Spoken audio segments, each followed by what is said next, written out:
Hey guys, we recently visited Washington for the first time and had the chance to explore Olympic National Park and Seattle. Olympic National Park ended up being one of my favorite national parks due to the diverse wildlife and the many microclimates that exist in the park. You can get from the rainforest to the beach in under an hour, which I thought was such a cool aspect to the region. We visited Olympic National Park in December, which meant going anywhere at a higher elevation in the park is a bit difficult and requires chain tires, so we decided to explore the low elevation attractions which can be accessed all year round. Unless you're staying the night right outside of Olympic National Park, chances are you're going to have a few hours drive to get there.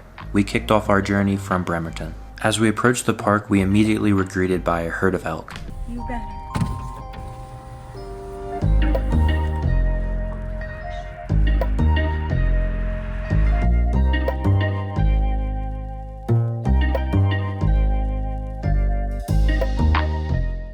First trail of the day?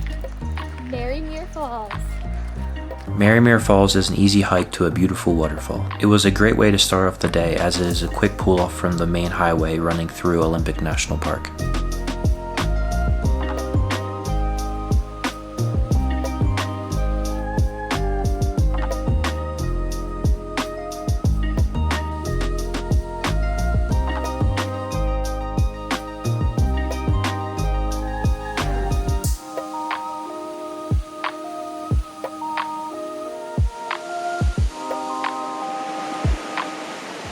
We just arrived to Hoh Rain Forest inside of Olympic National Park, and this is one of the only rainforests inside of the continental United States. There's some in Hawaii, there's some in Puerto Rico.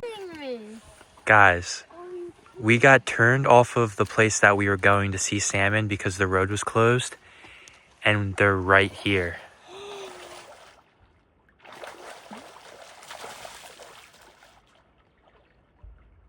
That's so sick. Salmon Cascades was the first location we tried to go to see the migrating salmon, but Hoh Rain Forest ended up being a great place to see the migrating salmon and a ton of other wildlife as well.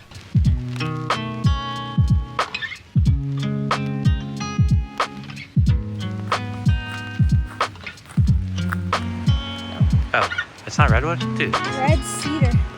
This thing's actually massive. Although the trees we saw were not redwoods, they were still giant, as you can see by this down tree next to Kaylee.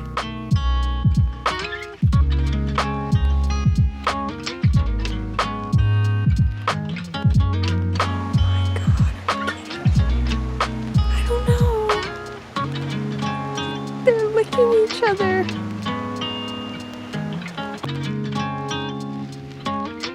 As we were walking, some black-tailed deer were passing through, and they were clearly not fazed by us.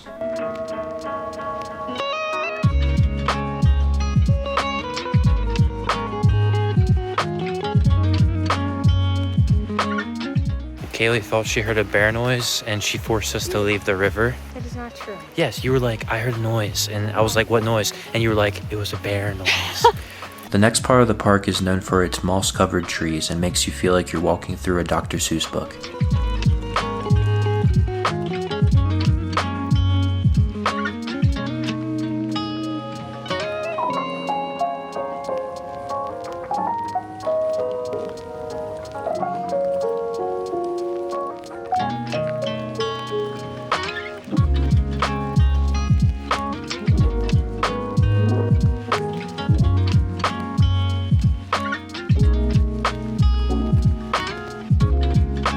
We passed by one last salmon drifting in the spring before headed to Rialto Beach. Olympic National Park stops and then begins again on the west coast in Rialto Beach.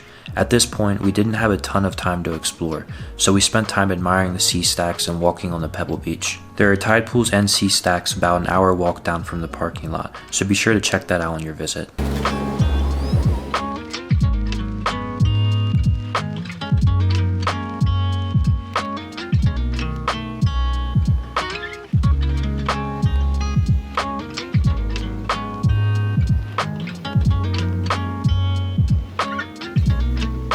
The following day, we finished our Olympic National Park visit with a hike to Devil's Punch Bowl. We have to veer left. We're going to Devil's Punch.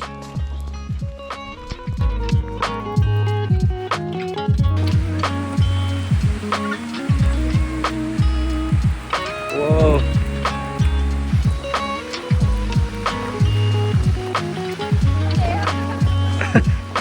can't. You have to protect the camera. The name of this hike truly does it justice, as the water is baby blue and would be an amazing swimming spot during the summer.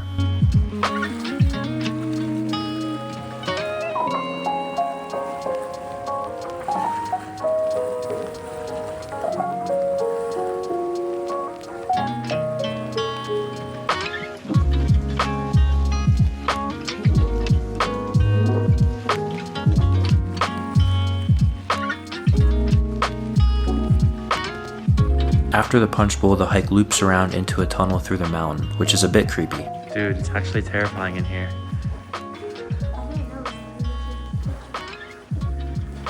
Yeah, that is kind of weird. To finish out our trip, we took the ferry from Bremerton to Seattle. The ferry can take you basically anywhere in the region, and although we didn't utilize it to visit some of the islands, it was definitely on our list.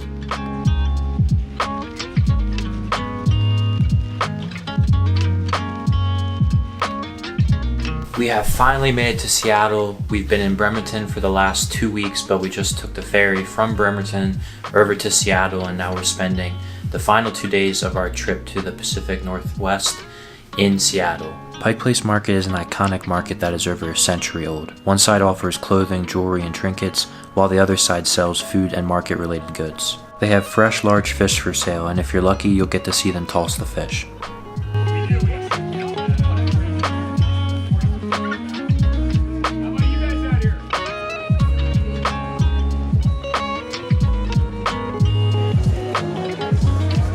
From late November to late December, Seattle Christmas Market is open.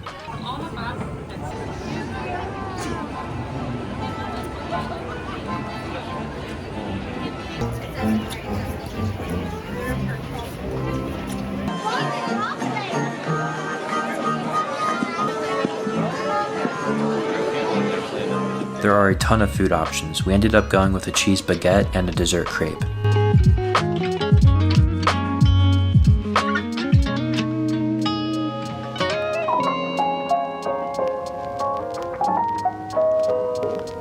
Washington has a ton to offer, and visiting during the winter does have its drawbacks due to weather conditions from snow and ice, but we were still able to access some amazing sights, and I wouldn't let this discourage you from visiting Washington in the winter.